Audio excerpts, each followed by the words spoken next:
ഇന്ത്യയെ ഹൈന്ദവ രാഷ്ട്രമാക്കി മാറ്റാനാണ് നരേന്ദ്രമോദി സർക്കാരിന്റെ ലക്ഷ്യമെന്ന് പ്രതിപക്ഷ നേതാവ് വി.എസ്. അച്യുതാനന്ദൻ. ഭൂമിയുടെ ന്യായവിലയും നികുതികളും വർദ്ധിപ്പിച്ച് ജനങ്ങളെ ദുരിതത്തിലാക്കുകയാണ് ഉമ്മൻചാണ്ടി സർക്കാരെന്നും വി.എസ്. അച്യുതാനന്ദൻ ആരോപിച്ചു.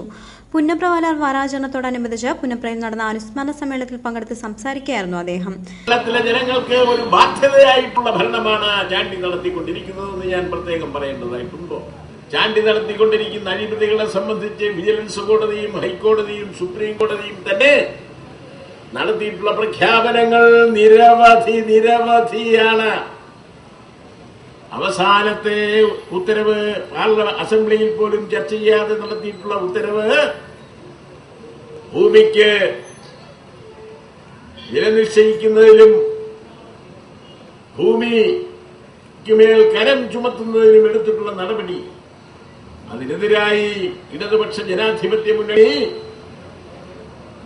നികുതി നിഷേധമടക്കമുള്ള പരിപാടികൾ നടപ്പിലാക്കുവാനുള്ള ആഹ്വാനമാണ് ഇപ്പോൾ നടത്തിയിരിക്കുന്നത് ചാണ്ടി ഗവൺമെന്റിനെതിരായി എന്ന് ഞാൻ പ്രത്യേകം പറയേണ്ടതായിട്ടില്ല.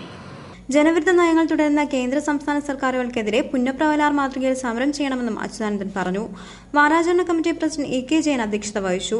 ജി. സുധാകരൻ എം.എൽ.എ, ബിനോയ് വിശ്വം, സി.ബി. ചന്ദ്രബാബു തുടങ്ങിയ നേതാക്കളെ കൂടാതെ സിപിഐ, സിപിഎം സംസ്ഥാന ജില്ലാ കമ്മിറ്റി അംഗങ്ങൾ എന്നിവരും അനുസ്മരണ സമ്മേളനത്തിൽ പങ്കെടുത്തു. ചടങ്ങിനോടനുബന്ധമായ നേതാക്കൾ രക്തസാക്ഷി മണ്ഡപത്തിൽ രാവിലെ പുഷ്പാർച്ചനകൾ നടത്തി. തുടർന്ന് മുഷ്ടി ചുരുട്ടി അണികൾ മുദ്രാവാക്യ വിളികളാൽ അഭിവാദ്യങ്ങൾ ഉതിർത്തു. വൈകുന്നേരം ദീപശിഖ റാലിയും നടന്നു.